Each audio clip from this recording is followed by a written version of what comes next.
सूबे के पारा शिक्षकों की आज राज्य के शिक्षा मंत्री के साथ महत्वपूर्ण बैठक होने है। ये बैठक सूबे के शिक्षा मंत्री जगन्नाथ महतो के आवास पर होगी।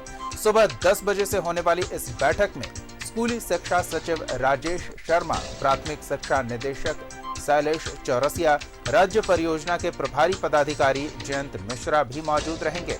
आज होने वाली बैठक में राज्य के 65,000 पारा शिक्षकों के स्थायीकरण, वेतनमान सहित अन्य लंबित मांगों पर चर्चा होगी।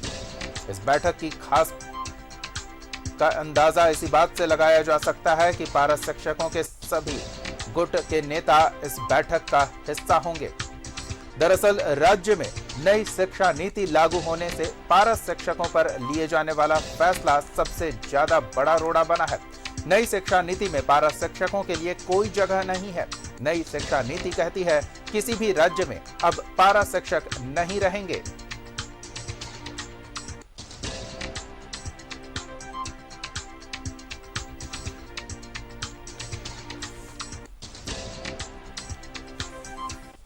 पहले से ही पारा शिक्षकों की कई समस्याएं रही है। कई मांगों को लेकर वो आंदोलनरत वर्षों से रहे हैं और अब नई शिक्षा नीति, जिसको लेकर शिक्षा मंत्री की प्रधानमंत्री के साथ वीडियो कॉन्फ्रेंसिंग में हाल ही में बैठक भी हुई थी। कई महत्वपूर्ण विषयों पर केंद्र से राज्य को दिशा निर्देशित किया गया था। शिक्षा नीति कितना प्रभावी होगा, कैसे लागू किया जाएगा, इन सभी विषयों पर बातचीत हुई थी।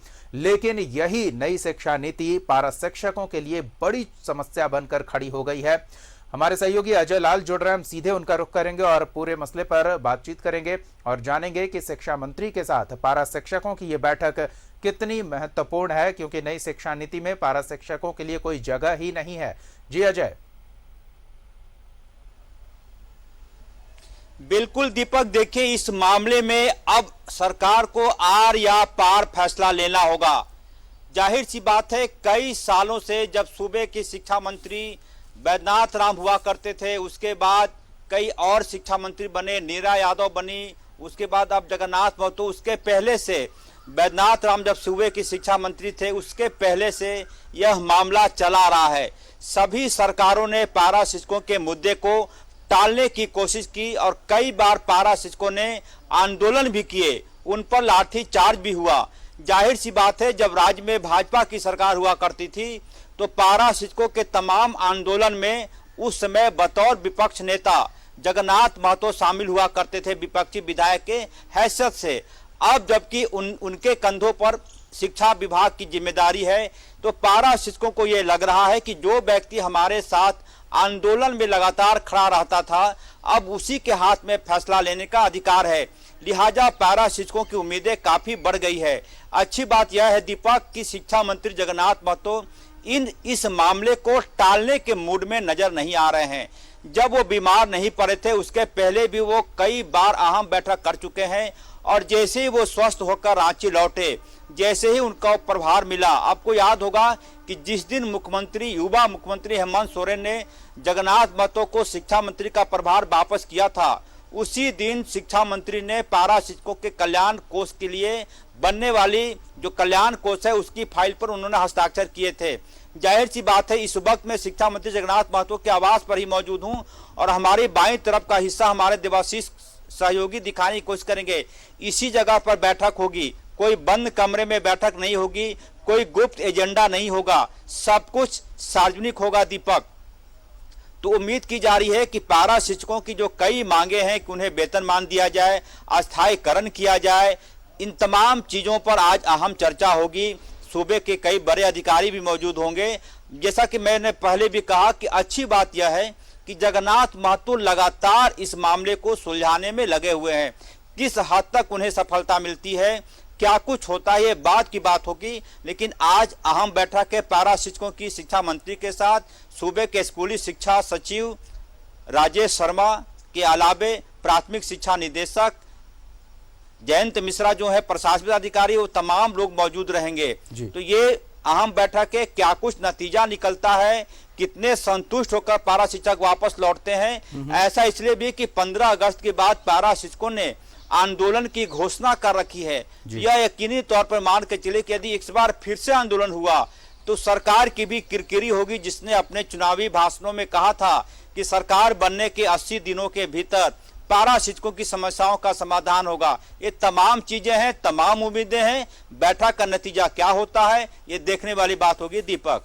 लेकिन अजय, अब तमाम उम्मीदें तो धराशायी हो जाएंगी नई शिक्षा नीति के प्रभावी होने के साथ ही, क्योंकि उसमें पारा शिक्षकों को अगर सरकार नौकरी से नहीं हटाती है, उन्हें नियमित नहीं करती है, उन्हें शिक्षकों का दर्जा नहीं दिया जाता है, उन्हें वेतनमान नहीं मिलता है, तो वैसे भी उनके होने और न होने का कोई मतलब नहीं रह जाएगा।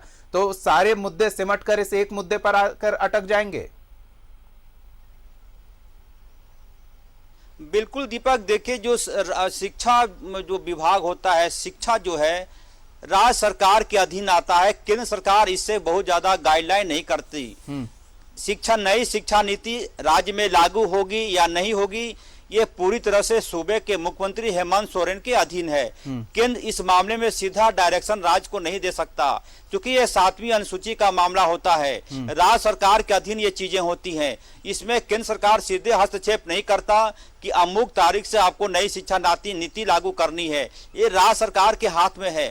जाहिर सी बात है, 65,000 पारा शिक्षकों को अस्थायी करने का सीधा मतलब होगा कि एक बड़ी राशि, मुझे लगता है कि कम से कम 1600 करोड़ की राशि की जरूरत पड़ेगी पारा शिक्षकों को वेतनमान देने के लिए। क्योंकि अब तक जो पारा शिक्षकों को वेतन मिलता है वो केंद्र सरकार 65%, राज्य सरकार 35% देती है। लेकिन एक अड़चन यह जरूर आएगी कि केंद्र सरकार यह कह सकती है कि आपने अपने राज्य में नई शिक्षा नीति लागू नहीं की, लिहाजा पारा शिक्षकों को दिए जाने वाले अंशदान पर अब हमारी कोई जिम्मेदारी नहीं बनती है।